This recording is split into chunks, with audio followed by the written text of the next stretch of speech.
Hello everyone, welcome back to the Second City podcast. My name's Daniel Sketchley and we're here today to talk about the brand new Amazon documentary series Built in Birmingham, Brady and the Blues. Obviously only just came out a couple of days ago. I've had a chance to watch it. The lesser spotted Callum Byrne hasn't just yet. So I'm just going to give my initial thoughts on all this, a bit of a quick reaction to it all.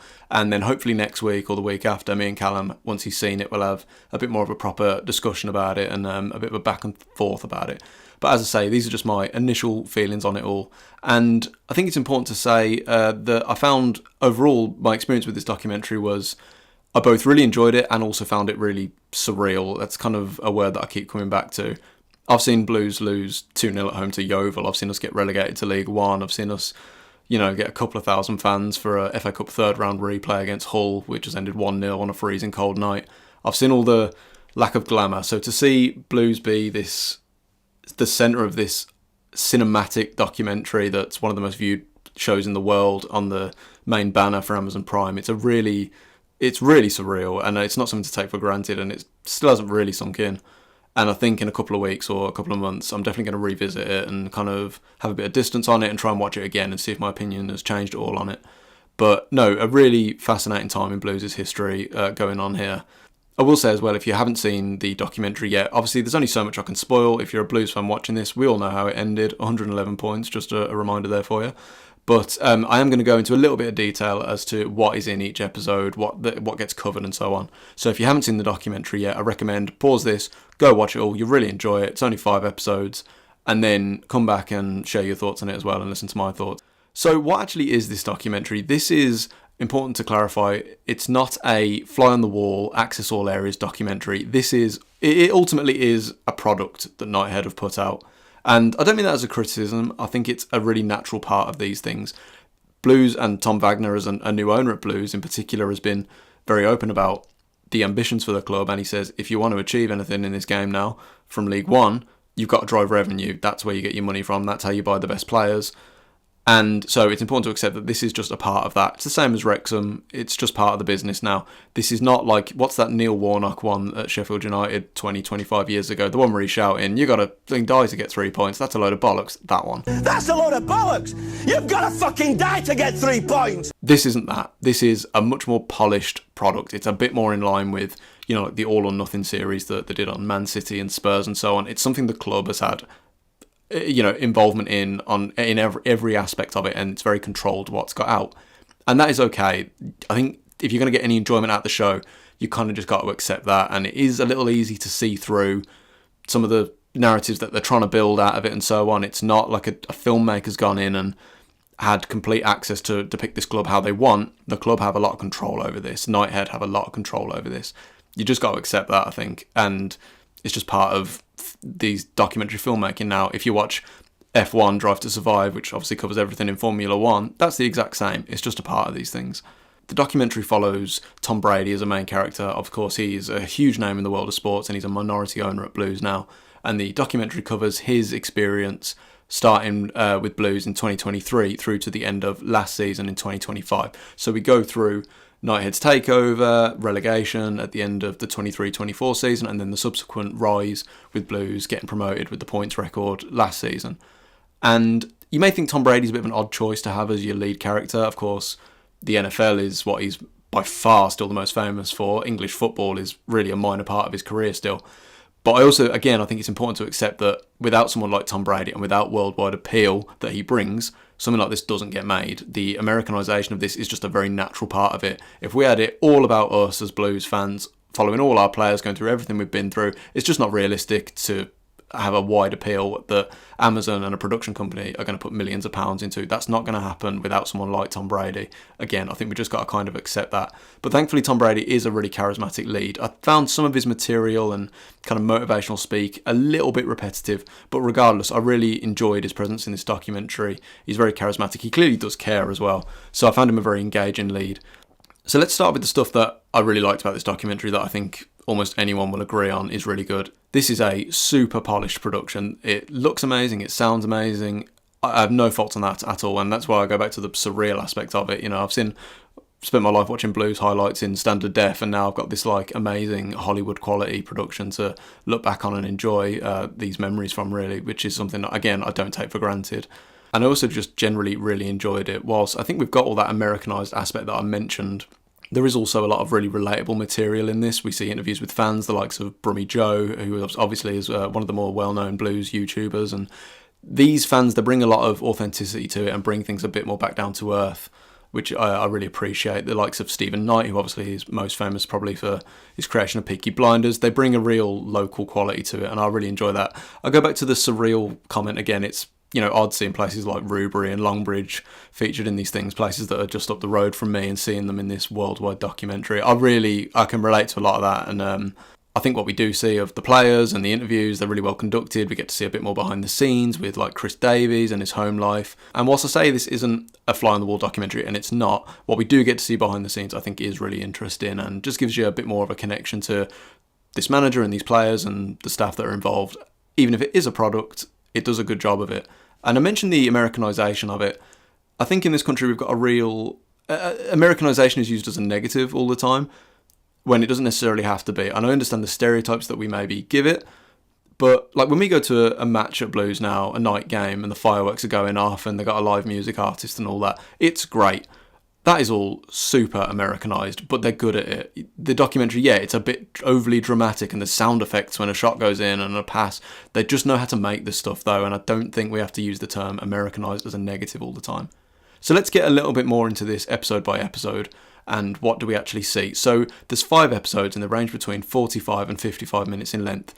Of course, one of the first things we actually see is the title sequence. So that's actually got a newly commissioned song by the Streets over it, titled Brave St. Andrew. Whilst I can't say I'm mad about the song itself, I do think it fits the aesthetic of the title sequence pretty well, and it's nice to have, obviously, a band famously associated with blues involved, so I don't mind that too much. I do like, though, that the end credits have the UB40 Forever True song over it. It would feel really wrong if that wasn't included somewhere in the documentary. So the first episode starts, as I say, in 2023 with Nighthead coming in, all this hope and optimism. Of course, we all know Blues ended up getting relegated, so the bulk of this episode is spent on Rooney's arrival and the complete downturn we had, and the owners having to accept the responsibility for failing basically and getting Blues relegated in their first season. I really enjoyed this episode, and it's a strong first episode to get viewers interested and engaged in it. My biggest criticism, though, with this whole documentary has to be 5 episodes ultimately is not a lot, really, especially when only really this first episode is spent on the 23-24 season. If I had total control of this documentary, I would have made it probably 7 or 8 episodes, and I would have spent longer on this first season, the 23-24 season. This season, if any season in football history was made to have a documentary made about it, it's this one. What other season can you think of where new ownership comes in, Hollywood investment, you're doing well under a likeable manager, that manager gets sacked, you bring in a world-class ex-player, it's a complete disaster, he's gone within 3 months, then you get in another likeable manager, we see an upturn in form, he unfortunately has to step down due to health issues, so then you bring back a manager who got sacked 10 years earlier by the previous regime, but the club still get relegated, and all sorts of drama in between. I've never seen a season like it. I think including interims we had 6 separate managers that season. This is all covered in like one 50-minute episode, really. It's a lot to get in. And I think the documentary, again, I'll go back to it being a product. They want to make the club look good. I think they slightly rush through this. They kind of know that they've got to cover it because you have to set up the failure for the rest of the documentary and the success that we had to really hit home. But I think it glosses over this too much. Mowbray and Rowett aren't even mentioned in this documentary. We only really see the Rooney stuff, and then it cuts to the last day of the season when we got relegated. I think the makers of the film should have bit the bullet a bit more and really revelled in that failure, unfortunately. The best one of these sports documentaries for me is Sunderland Till I Die, and why is it so great? Because they made a documentary where they thought they'd just been relegated to the Championship, and they thought they were going to get promoted again and win the league, and they ended up finishing bottom. The fact of the matter is, watching a sports team fail miserably and everything go wrong is way more interesting than watching a complete success story. Even the marketing for this documentary this week, the main headlines you've seen on the BBC are things like Tom Brady criticising Wayne Rooney's work ethic. That's the stuff that really sells this documentary. They should have just spent longer on all this, and seeing everything really go wrong, it would have made the eventual success so much more cathartic, and I think it would have had more impact as a result. I'd say another slight criticism I have of this documentary would be the treatment. You may be surprised to hear this, but the sort of depiction maybe of Rooney in this. He's, of course, only really in this first episode, but he is very prominent in it. We all know as Blues fans, because we were there, or any football fan knows, the Rooney era was a disaster, and we know how bad it all was. little moments in this documentary, and there's of course a bit where Tom Brady says, and it was in all the kind of the promotion for this documentary, he questions Rooney's work ethic. I think it's very easy to see through how Rooney is kind of, they're trying to depict Rooney as this slightly clueless man. And of course he was clueless, it was a complete disaster, no one's going to deny that. But the bit where he criticises his work ethic, we as, as fans, again, because we were there, it's easy to believe that, but I'm not sure how much we actually see in the documentary of that. I think if you know nothing about any of these people, you haven't actually seen that much of that. There's a little bit where Rooney, there's a clip of him saying, in the winter he doesn't like going in the dark and so on to work. That, to me, is, and a lot of the stuff we see of Rooney and Brady chatting, I think it slightly takes advantage of the fact that Rooney is famously, and always has been, incredibly uncomfortable on camera. He's always been super awkward in his playing days, in his managing days, and in this scenario, he's got a camera on him, and Tom Brady's super comfortable on camera. Rooney's not. Tom Brady looks like Superman. Rooney doesn't. And all that stuff adds up to make Rooney look really weak and small. And as bad a job as he did at Blues, I still feel like the documentary slightly stitches him up and clearly characterises him in a certain way. There's even a weird bit where Rooney's doing a presentation and someone walks in the room and he says something like, oh, did you want to do it? And I think it's trying to imply, I can't prove this, but I think it's trying to imply that Tom Brady's just walked in and he's asked if Tom Brady wants to do the presentation. And I've seen some people say that that's what they thought it was. I highly doubt, because again, Tom Brady's the main character. If Tom Brady's just walked in the room, there's going to be a camera on him. We don't see him walk in, so it almost certainly was someone else. So I think the documentary was trying to make Rooney look a certain way. They probably didn't have that much footage to do that, and I think it's quite easy to see through. So that would be a small criticism I've had. I know, again, we know as fans how bad it was, but I feel like the documentary didn't actually have that much to work with in that sense, and maybe was trying to make a bit of a narrative that isn't quite there. Again, because we don't really spend much time with this season, the sort of revelation at the end that John Eustace, of course, was the Blackburn manager, and we'd obviously sacked him earlier in the season, and then his Blackburn team stay up at our expense on the last day. That, again, we were there, so we know what impact that has. If you don't know who any of these people are, John Eustace is mentioned like once in this episode. I don't think it's really going to mean much. So again, I think this should have spent probably 2 or 3 more episodes on this season, really see how everything falls apart, get into everything with Mowbray and with Rowett coming back, and it all would have meant much more, and the sort of resurrection of Blues would have been far more impactful. Episode 2 spends a lot of time following the Wrexham home game in September, which of course Brady came to, and David Beckham and Rob McElhenney and all them, and what a great game that was. And again, it's a really enjoyable episode, but I think something that it struggles with slightly is trying to blend the authentic side of Blues and the fan base and so on with this Americanised product. There's a lot of stuff where, you'll be following, like, the Blues fans will be interviewing the Blues fans. In fact, in one point in the series, I think it's in episode 3, we have a long section with the Zulus and real sort of history into the 80s there, and that is really interesting. And then it will go, meanwhile, in Miami, and it cuts to Tom Brady on his yacht, and he starts talking about his influences in the NFL and so on. Both sides are really interesting, both things work, but when you're watching the Tom Brady segments and the NFL stuff and talking about his playing days and so on, I'd say to myself, I'm watching a Birmingham City documentary here, and it really doesn't feel like it in that moment. I think it's just a natural part of trying to appeal to both markets that it struggles with ever so slightly.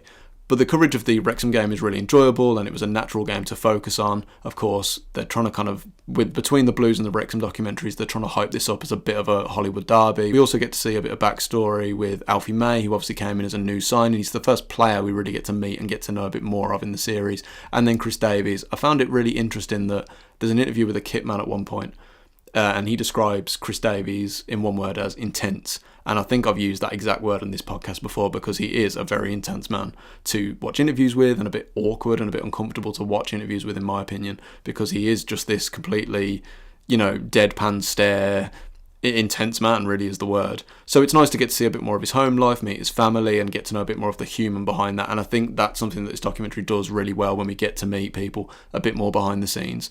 Moving on to episode 3, as I mentioned, we get some really good stuff about the Zulus here. We actually get to meet one of the former Zulus, and this is an episode where the show really kind of gets back to its roots a bit more. After seeing a lot of following Tom Brady in the second episode, we really get a bit more to the core of Blues, and I think this is something Blues fans will appreciate a lot more. And then the rest of the episode really prioritises Jay Stansfield. This is some of the best stuff in the whole series, and I think this might actually be the best episode of the 5. The Jay Stansfield stuff is really, it's really powerful stuff, if I'm honest. Kind of covers his journey from Exeter to Blues, everything that happened, of course, with his late father. We get to meet his brother, meet his mum, And it's really powerful, and a lot of the emotional core of the series comes from this episode, and it just did a really good job of it. I have very few notes on this episode to critique, really. Very impressive. Episode 4 kind of goes back to Tom Wagner and Tom Brady a little bit more. The first part of this episode mainly focuses on the Wrexham away game, and I think the series manages to get a bit of its kind of drama here. Of course, the 24-25 season, it's really hard to create failure out of it, because, I mean, we only lost 3 league games all season, and that goes back to my point that we should have probably spent longer on the 23-24 season, because the documentary is about rebuilding Birmingham City. Again, it kind of got through the failure quite quick. Any failure in 24-25 was quite brief, really, but it uses moments like the Wrexham away game where we dropped points, or maybe the Shrewsbury loss or the Charlton loss, to kind of create a bit of pressure on Chris Davies and on the team to win this league. You know, that was kind of where any drama came from. My only criticism with all the Wrexham stuff, and again, they were one of our closest rivals, so it makes sense to use them as a bit of an antagonist in the show. But I felt like the documentary is clearly trying to ride on the success of Welcome to Wrexham a little bit. It's referencing them an awful lot. Tom Brady talks about them a lot. But we're Birmingham City. Let's build our own legacy. Let's create our own documentary that doesn't really need to ride on Wrexham's coattails. What they've done is amazing, but Tom Wagner even says it in the documentary a lot himself. Wrexham isn't our goal. You know, we are a bigger club than Wrexham, no disrespect to them, and our goals are a lot higher. So let's stop referencing them so much, if you know what I mean. Let's stop trying to use them to promote us in America. We can do it ourselves. We got big names involved and a lot to be excited about for the future. So I don't think we needed them quite as much. Whilst I appreciate using the games because they were both good games in the documentary prominently, I don't think we needed to reference them as much as, you know, a team to ride on their coattails, as I say. The rest of the episode focuses a little bit on Ethan Laird. He's a really good choice to interview. A criticism I would have of the documentary is that we only meet a few of the players. We meet Davies, but then we meet Alfie May, Jay Stansfield and Ethan Laird. Oh, players like, you know, I don't know, our player of the season, Christophe Clara, he's not really even mentioned really, neither's Ryan Allsop, who's a local lad, or Pek Sung Ho, or, I don't know, Lukas Jukovic in his final season as a professional. We don't get to meet these players that much. The players that we do meet, they do a really good job with them, and it's really interesting, and we get to see their home life and so on. And Ethan Laird was a really natural pick. He's very charismatic. He's very comfortable on camera, which, as I mentioned already, isn't a given with footballers, even at the top level. So he was a great choice, and he interviews really well. And then we get to spend a bit of time on the Newcastle game in the FA Cup 4th round. And I'm really glad they spent a lot of time on this game because, as I mentioned on the podcast, it was my favourite game of last season, and it really showcased the scale that Birmingham City can go to. And it's a natural narrative to touch on of how good are we actually against a top Premier League team. And then episode 5 eventually covers our, obviously, promotion away at Peterborough, winning the league. And then we also go through the Virtue Trophy, so the semi-final against Bradford, and then, of course, the final against Peterborough again, obviously just a couple of months ago in April. And then we're done, and that's the documentary, and it ends with us lifting the trophy at home against Mansfield just a couple of months ago. I don't think it's perfect. I think it's pretty easy to see through the sort of narrative manipulation that goes on. Again, it's part of all documentaries. I mentioned earlier, like the bit with Brady and questioning Rooney's work ethic. It's kind of even stylized like it's been caught off camera. Like the camera just happened to be on. It's all kind of, you know, fuzzy footage and the audio is kind of muffled. I'm sure they knew exactly what they were doing. They knew exactly that that'd be a good soundbite for the documentary. Things like that, quite easy to look through. I got to see my club represented on the biggest stage, and, you know, my hometown and something I'm very used to and is a part of my everyday life gets to be shared with the world. And as I say, it's not something to be taken for granted. My biggest criticism would be it should have been longer. Let's see more of the failure leading to the success. Maybe if they do a series 2, it's going to be tougher in the Championship. Might be a bit easier to kind of create that narrative and a bit more drama in it and a bit more of things going wrong, because, as I say, that is the real juice. I would actually be really interested to know, was the initial plan to film a documentary about the 23-24 season in its entirety? And then, because obviously we can see there was footage from this, the cameras were out, they were making a documentary of that season. And then when it went so wrong, did the owners decide this isn't going to make us look good, let's park it? And of course, now we've got this documentary that kind of covers both seasons. I'd be really interested to know what the actual original plan was there. Because even people like, say, Gary Cook, who of course was the CEO, he's now left Blues, but he was very prominent in that first season. He is in very little of this documentary. He's seen in a couple of shots. He's not interviewed. He's never really referenced. So I wonder if this was a bit of a reworking of what they were initially planning, because I'm sure relegation in 24 was not on the cards for them at all. So that's all my thoughts on Built in Birmingham, Brady and the Blues. But please let me know your thoughts as well, guys. I'd love to hear your opinions on it. I'm sure it's going to be a very diverse topic and a lot of different views on it all.